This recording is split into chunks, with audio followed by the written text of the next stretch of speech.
साबका अलहदगी पसंद गुलजार इमाम शांबे की कौमी धारे में शमूलियत को 1 साल मुकम्मल हो गया है। गुलजार इमाम शांबे को एक बहुत ही पेचीदा और मुश्किल इंटेलिजेंस ऑपरेशन के ज़रिए उस वक्त गिरफ़्तार किया गया था जब वो BRAS के नाम से सरगर्म दहशतगर्द तंजीम के ऑपरेशनल सरबराह के तौर पर काम कर रहा था। पंजकोर से ताल्लुक़ रखने वाला इमाम शांबे 2018 तक BRA में बरामदा बुकटी का नायब रहा। गिरफ्तारी के बाद मीडिया के सामने गुलजार इमाम शांबे ने गुफ्तगू में अपनी 15 साला दहशतगर्द सरगर्मियों के हवाले से इंतहाई पशेमानी और अफसोस का इजहार करते हुए कहा कि उसने बलूचिस्तान के अवाम के हुकूक की जद्दोजहद के लिए जो रास्ता इख्तियार किया वो दुरुस्त नहीं था।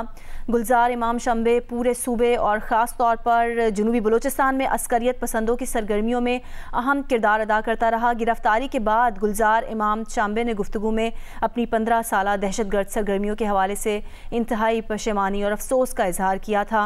गुलजार इमाम शांबे को इस इक़दाम के बाद दीगर रहनुमाओं ने भी रियासत पाकिस्तान के साथ मुफाहमत का रास्ता अपनाया। बाद-ए-ज़ाम BNA तंजीम के सरबराह सरफराज बंगलजई ने भी अपने 70 साथियों के साथ हथियार फेंकते हुए कौमी धारे में शामिल होने का ऐलान किया।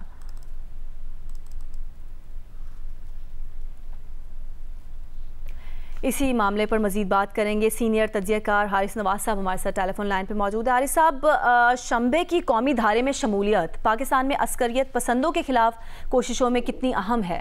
देखो नीलम, ये एक बहुत ही बड़ी कामयाबी थी हमारी सिक्योरिटी फोर्सेस की। अगर याद 1 साल पहले उन्होंने इसको गिरफ्तार किया, बहुत टफ ऑपरेशन के बाद, और ऑपरेशन में रद्द करने के बाद फिर 1 साल गुजर गया। ये रियलाइज हिमसेल्फ ये बहुत बड़ी गलती उनसे हुई थी, बहुत बड़ी गलती थी। उन्होंने नाकामी का शो किया और उन्होंने ये कहा जी कि मैं आप सबको रिकमेंड करता हूँ तमाम बलोच से लगी लोगों के now they should come back, main stream में आए। हमें बड़ा गुमराह किया गया। ये आपको याद हो कि ये इंडिया भी गए, वहाँ उन्होंने इनको बहुत ट्रेन किया कि और बलोच नौजवानों को। इस वजह से मेरे ख्याल में अब टाइम आ गया कि तमाम जो बलोच हुए जिनको गुमराह किया गया, should come in main stream, आए अपने फैमिली के रहें और बलोचिस्तान की तरक्की में हिस्सा लें। इसी तरह अगर आपको याद हो कि और भी थे जो इनके बाद इन्वॉल्व हो गए थे, तो ये सब चीज़ों को हमें देखने की जरूरत है और वक्त आ चुका है कि ऑल शुड इंश्योर कि अब यहाँ से हालात ठीक हों और पाकिस्तान और बलोच की अवाम अपनी तरक्की के अंदर जाए। That is very important. और इसके लिए जितनी भी हम सिक्योरिटी फोर्सेस की, मिलिट्री फोर्स, आर्मी की तारीफ करने में उतना कम है।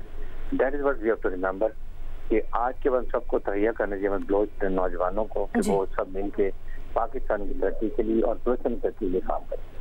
ठीक है, बहुत बहुत शुक्रिया ब्रिगेडियर रिटायर्ड हारिस नवाज साहब, जियो न्यूज़ को आपने वक्त दिया। इसी पर मजीद बात करेंगे। इस वक्त सीनियर तज्ज़ियाकार और माहिर कौमी सलामती उमूर मोहम्मद अली साहब भी हमारे साथ मौजूद हैं। मोहम्मद अली साहब, यही सवाल आपसे कि शांबे की कौमी धारे में शमूलियत पाकिस्तान में अस्करियत पसंदों के खिलाफ जो कोशिशें हैं कितनी अहम है ये उसमें? बहुत शुक्रिया जी। मैं देखें इसके 3 जो अहम तरीन पहलू हैं वो आपके सामने रखता हूँ। एक इसका कौमी सलामती और इंटेलिजेंस के हवाले से पहलू है, दूसरा इसका सियासी और तीसरा इसका समाजी पहलू है। मैं समझता हूँ कि एक बहुत बड़ी जो तस्वीराती और स्ट्रेटेजिक कामयाबी है। देखें, टेररिज्म के खिलाफ आप रोजाना खबरें सुनती हैं कि हमने दहशतगर्दों को हलाक कर दिया या उनके हमले को नाकाम बना दिया।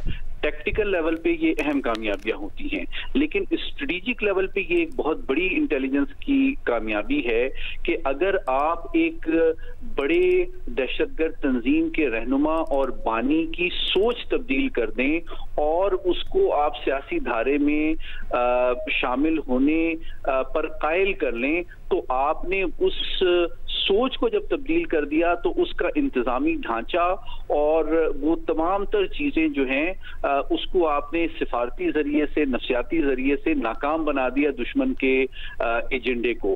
तो ये मैं समझता हूं जो काइनेटिक या फिजिकल एक्शन होता है दहशतगर्दी के खिलाफ, उसके मुकाबले में एक बहुत बड़ी मैं समझता हूं और तारीखी इंटेलिजेंस ऑपरेशन की कामयाबी है। दूसरा पहलू जो है वो इसका सियासी है कि ये सियासी एतबार एतबार से भी इसकी सिग्निफिकेंस ये है कि अब अगर जो दहशतगर्द लोग हैं, अगर उनको इस बात का एहसास होता है कि बलोचों के जो ग्रीवेंसेस और महरूमियां हैं, उनके अजाले का जो बेहतर जरिया है वो सियासी धारे में शामिल होना, अपने कदकाठ इज्जत नफ्स के साथ अपनी आवाज को उठाना और सियासी अंदाज में पुरअमन जरिए से उसको हल करना और हासिल करना, तो ये ज्यादा बेहतर हमारे सियासी निजाम पे उनका एक तरह से एतमाद भी है। और तीसरी बात जो समाजी सतह पे इम्पोर्टेंट है वो ये कि ये एक बहुत बड़ा पैगाम और मिसाल हमारे बलोच नौजवानों के लिए है कि जो उनकी रियासत से, हुकूमत से, जो कि उस रास्ते पे चलने की कोशिश करते हैं। बहुत बहुत शुक्रिया माहिर कौमी सलामती उमूर सैयद मोहम्मद अली साहब, जियो न्यूज़ को आपने वक्त दिया।